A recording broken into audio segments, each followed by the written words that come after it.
আমার আজকের দেখানো ঘরোয়া উপকরণ দিয়ে রান্না করা চিকেন বিরিয়ানি যদি আপনি একদিন বাসায় রান্না করেন, আপনার প্রশংসা আপনার পরিবারের সবাই করবে।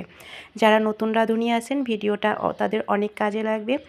চিকেন বিরিয়ানি রান্না করার জন্য আমি যে তেলে পেঁয়াজ বেরেস্তা করে নিয়েছি, ওই তেলের মধ্যেই দিয়ে দিচ্ছি আগে থেকে কেটে ধুয়ে পরিষ্কার করে নেওয়া চিকেন। এরপর আমি এখানে দিয়ে দিচ্ছি 1 টেবিল চামচ আদা বাটা, 1 টেবিল চামচ রসুন বাটা, কাজু বাদাম, পেস্তা একসাথে বেটে নিয়েছি, ওইটাই দিয়েছি। তারপর দিয়েছি গোটা গরম মশলা, সাথে কালো গোলমরিচ। এখানে দিয়ে দিচ্ছি মরিচের গুঁড়া সামান্য, লবণ, জিরার গুঁড়া। তারপর দিয়ে দিচ্ছি টক দই। এরপর আমি আজকের রান্নাটা প্যাকেট মশলা দিয়ে করব। আমি প্যাকেটে যে মশলাটুকু আছে সেখান থেকে অর্ধেকটা পরিমাণ দিয়ে দিচ্ছি। তারপর দিয়ে দিব পেঁয়াজ বেরেস্তা। আমি এখানে কোনো পেঁয়াজ বাটা কিংবা কাঁচা পেঁয়াজ কোনোটাই ইউজ করি নাই। পুরো রান্নাটাই আমি আজকে পেঁয়াজ বেরেস্তা দিয়ে করব, আর পারফেক্ট একটা পেঁয়াজ বেরেস্তা যেটা হাতের মুঠো নিয়ে চাপ দিলেই একদম গুঁড়ো গুঁড়ো হয়ে যাবে। তারপর এখানে দিয়ে দিচ্ছি টমেটো সস, 1 টেবিল চামচ গুঁড়া দুধ, স্বাদ মতো চিনি, আর কয়েকটা কাঁচামরিচ আগালিটা কিছুটা ফালি করে দিয়েছি। এরপর দিয়ে দিচ্ছি আলু বোখারা।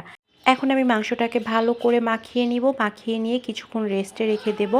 আনফর্চুনেটলি আমার মাংস রান্নার যে ভিডিওটা, ওইটা কোনোভাবে ডিলেট হয়ে গিয়েছে।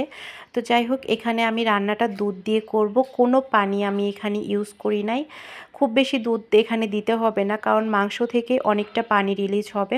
তারপর আমি মাংসটা রান্না করে নিয়েছি, কিচ্ছু করি নাই, জাস্ট সিদ্ধ হওয়া পর্যন্ত রান্না করে নিয়েছি। এরপর আমি একটা প্যানে দিয়ে দিয়েছি সয়াবিন তেল, সাথে ঘি দিয়ে দিয়েছি পেঁয়াজ কুচি।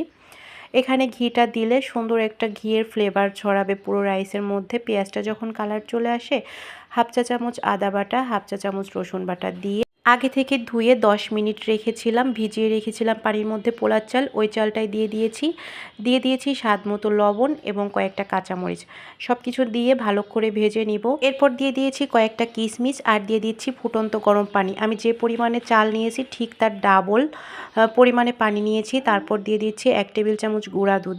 এরপর ঢাকনা দিয়ে আমি রান্না করে নেব পানিটা একদম শুকিয়ে আসা পর্যন্ত। পানিটা শুকিয়ে গেলে ওই যে আমি মাংসটা রান্না করে রেখেছিলাম, ওই রান্না করে নেওয়া মাংসটাই এখানে দিয়ে ভালো করে মিক্স করে নিব।